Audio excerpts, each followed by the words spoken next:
নমস্কার বন্ধুরা, আমাদের যে সকল ছাদ বাগানে জবা গাছগুলি আছে এ সকল জবা গাছগুলি বেশ কিছুদিন বর্ষা কাটিয়ে দেখা যাচ্ছে যে আস্তে আস্তে জবা গাছগুলির গ্রোথ কমে যাচ্ছে। তার সাথে যে সকল কুঁড়িগুলি আছে সে সকল কুঁড়িগুলিও ঝরে পড়ে যাচ্ছে, গাছের পাতা হলুদ হয়ে যাচ্ছে, কিংবা যে সকল কুঁড়িগুলি ফুটছে সে সকল কুঁড়িগুলি ঠিক সেবে আসছে না। সেই কারণেই আজকে আমি আপনাদেরকে যে ঘরোয়া লিকুইড ফার্টিলাইজারটা বানিয়ে দেখাবো, এই লিকুইড ফার্টিলাইজারটা আপনারাও যদি ঘরে বানিয়ে গাছে দিতে পারেন, আপনাদেরও গাছগুলিতে দেখবেন যে আস্তে আস্তে ফুল আসা শুরু করবে। তার সাথে যে সকল কুঁড়ি ঝরে যাওয়ার সমস্যাটা সেটারও সমস্যার সমাধান হবে। এই লিকুইড ফার্টিলাইজারটা বানাতে আপনাদের কোনো রকম খরচা পড়বে না, আপনারা নির্ভাবনায় ঘরে বানিয়ে নিতে পারবেন খুব সহজেই। নমস্কার বন্ধুরা, আমি নবীন, আপনারা দেখছেন সেফ গার্ডেন। ভিডিওটা ভালো লাগলে অবশ্যই চ্যানেলটিকে সাবস্ক্রাইব করে রাখবেন, পাশে থাকা বেল আইকনটি প্রেস করে দেবেন পরবর্তী ভিডিওর নোটিফিকেশান পাওয়ার জন্য। আরও যদি কিছু জানবার থাকে অবশ্যই কমেন্টে লিখে জানাতে ভুলবেন না। আজকে যে অর্গানিক খাবারটি বানানো দেখাবো, এই খাবারটি আপনারা বিনা খরচায় ঘরে বানিয়ে নিন। বানিয়ে নিয়ে যে সকল গাছগুলি আছে সে সকল গাছগুলিতে এক এক করে দিয়ে দিন। আমি এখানে এই লিকুইডটি বানানোর জন্য হাফ লিটার মতো জল নিয়ে নিয়েছি। নিয়ে গ্যাসেতে ভালোভাবে গরম করে নেব। গরম করার পর এর মধ্যে আরও কয়েকটি জিনিস আমি দিয়ে দেব। প্রথমেই আমি যে জিনিসটা দেব সেটা হলো চা পাতার গুঁড়ো। এটা হয়তো আপনাদের বাড়িতে সবার কাছেই থাকে। এই চা পাতার গুঁড়োর অনেক গুণাগুণ কাজ আছে, যেমন গাছের পাতা হলুদ হয়ে ঝরে পড়ে যাওয়া, এ সকল সমস্যার সমাধানগুলো হবে। এই চা পাতার গুঁড়োটা ভালোভাবে ফুটে গেলে আমাদেরকে এর মধ্যে যে জিনিসটা দিয়ে দিতে হবে সেটা হলো নিম পাতা। এই নিম পাতা আমাদেরকে এই চা পাতার মধ্যে দিয়ে ভালোভাবে ফুটিয়ে নিতে হবে। ফুটিয়ে নিয়ে এর মধ্যে আরও আমি দুটো জিনিস অ্যাড করব। আপনারা দেখুন ভিডিওটা শেষ পর্যন্ত, আর ভিডিওটা ভালো লাগলে অবশ্যই একটি লাইক করে দিয়ে যাবেন। এইটা ফোটানো হয়ে গেলে আমি এখানে ঠান্ডা করার জন্য রেখে দিয়েছিলাম। রেখে দেওয়ার পর এর মধ্যে আরও যে দুটি জিনিস আছে সেটা অ্যাড করে দিচ্ছি। যেমন এটা আমি কাঁচা হলুদ নিয়ে নিয়েছি বেটে, এটা এর মধ্যে আমি অ্যাড করে দেব। আপনারা চাইলে বাড়িতে যে রান্না করা হলুদ থাকে সেই হলুদও ইউজ করতে পারেন, তাতে কোনো অসুবিধা হবে না।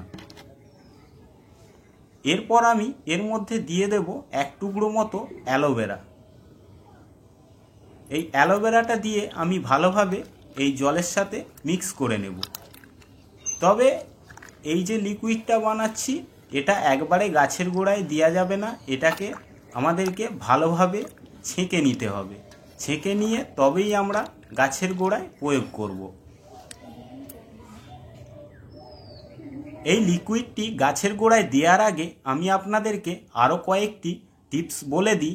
যেমন এই লিকুইডটি আপনারা যে কোনো জবা গাছে যদি পোকার আক্রমণ হয়ে থাকে, কিংবা মিলিবাগের কিংবা যে জাপ পোকা হয়, এই সকল পোকাগুলির যদি আক্রমণ হয়ে থাকে আপনারা এই লিকুইডটি গাছেতে স্প্রে করেও ব্যবহার করতে পারবেন। সেটা কিভাবে করবেন সেটাই বলে দিই আপনাদেরকে।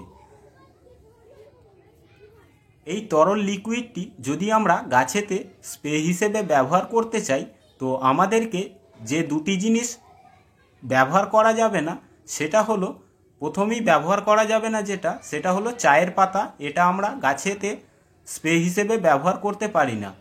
তার সাথে যে জিনিসটা ব্যবহার করা যাবে না সেটা হলো অ্যালোভেরা।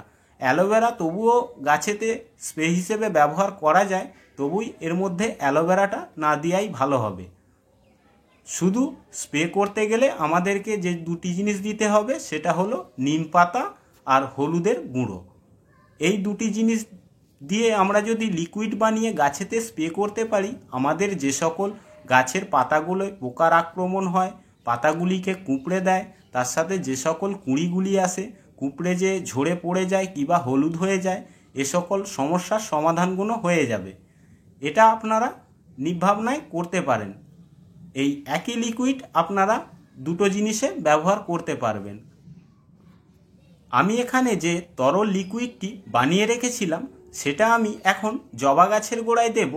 তো তার আগে বলে দিই যে জবা গাছের গোড়ায় আমরা এই লিকুইডটি কখন দেব।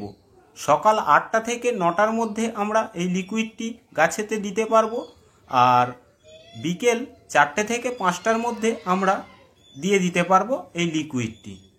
তবে এই লিকুইডটি যদি বৃষ্টি হয়, বৃষ্টি হওয়ার আগে আমাদেরকে দিতে হবে, যাতে দেখা যায় যে 5 থেকে 6 ঘন্টা বৃষ্টি না হয়, সেই সময় আমাদেরকে এই লিকুইড তরলটি গাছেতে প্রয়োগ করতে হবে।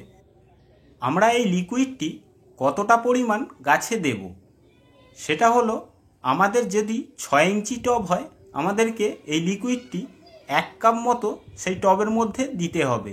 যদি বেশি বড় টব হয় তাতে আপনারা 2 কাপ মতো দিতে পারেন। যদি বেশিও হয়ে যায় কোনো রকম অসুবিধা হবে না, এটা অর্গানিকভাবে তৈরি, গাছের কোনো ক্ষতি হবে না। আমি আপনাদেরকে দেখানোর জন্য এটা কোনো রকম মাপ করে দিইনি, আমি দিয়ে দিচ্ছি, আপনারা মাপ করে দিয়ে দেবেন। আজকের ভিডিওটা এই পর্যন্তই। ভিডিওটা দেখে ভালো লাগলে অবশ্যই একটি লাইক করে দিয়ে যাবেন। চ্যানেলটিকে সাবস্ক্রাইব করে রাখতে ভুলবেন না। পাশে থাকা বেল আইকনটি প্রেস করে দেবেন পরবর্তী ভিডিওর নোটিফিকেশান পাওয়ার জন্য। আরও যদি কিছু জানবার থাকে অবশ্যই কমেন্টে লিখে জানাতে ভুলবেন না।